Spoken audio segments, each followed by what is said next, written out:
कभी कभी कुछ चीजें सिर्फ कहानियां नहीं होती, वो इंतजार करती हैं। और जब वक्त सही होता है वो इशारा भेजती है। रात के 3:16 हो रहे थे। आयान अपने कमरे में अकेला था। हल्की बारिश हो रही थी।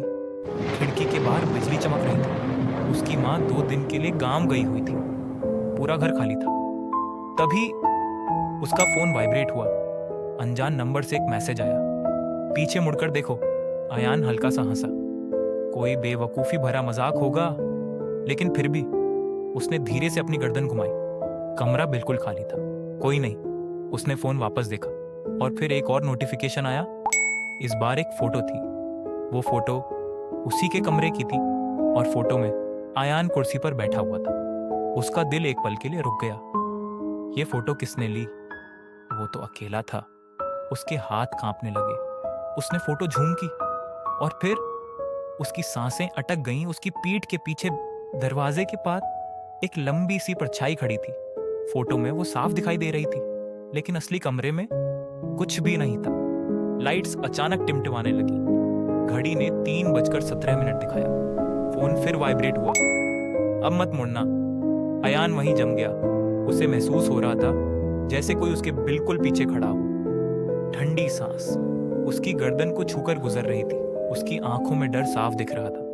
धीरे से, बहुत धीरे से उसने फिर पीछे देखा। इस बार वो वहां थी। सफेद सा चेहरा, लेकिन बिना आंखों के, सिर्फ गहरा अंधेरा। उसका मुंह इंसानी नहीं था। लंबी उंगलियां जमीन तक पहुंच रही थी। वो सीधे आयान को देख रही थी और धीमी आवाज में फुसफुसाई, 3:17 है। आयान ने तुरंत फोन का कैमरा ऑन किया। मैं रिकॉर्ड कर रहा हूं, अगर मुझे कुछ हुआ तो। कैमरे की स्क्रीन पर वो चीज और भी साफ नजर आ रही थी, लेकिन असली आंखों से वो धीरे धीरे धुंधली हो रही थी, जैसे वो सिर्फ कैमरे के लिए असली हो। घड़ी अब भी 3:17 पर अटकी हुई थी।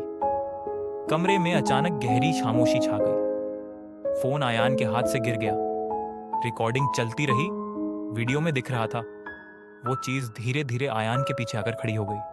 फिर स्क्रीन में ग्लिच हुआ। एक तेज चीख सुनाई दी और सब कुछ अंधेरा हो गया। सुबह 10 बजे पुलिस ने दरवाजा तोड़ा। कमरा अंदर से बंद था। आयान कहीं नहीं मिला। सिर्फ उसका फोन जमीन पर पड़ा था। आखिरी रिकॉर्डिंग का समय 3:17 और आखिरी फ्रेम में आयान कैमरे के बिल्कुल पास खड़ा था, लेकिन उसकी आंखों में वो आयान नहीं था। अगर आज रात 3:17 पर आपका फोन वाइब्रेट करे तो मैसेज मत खोलना, क्योंकि हर मैसेज का जवाब इंसान नहीं देता।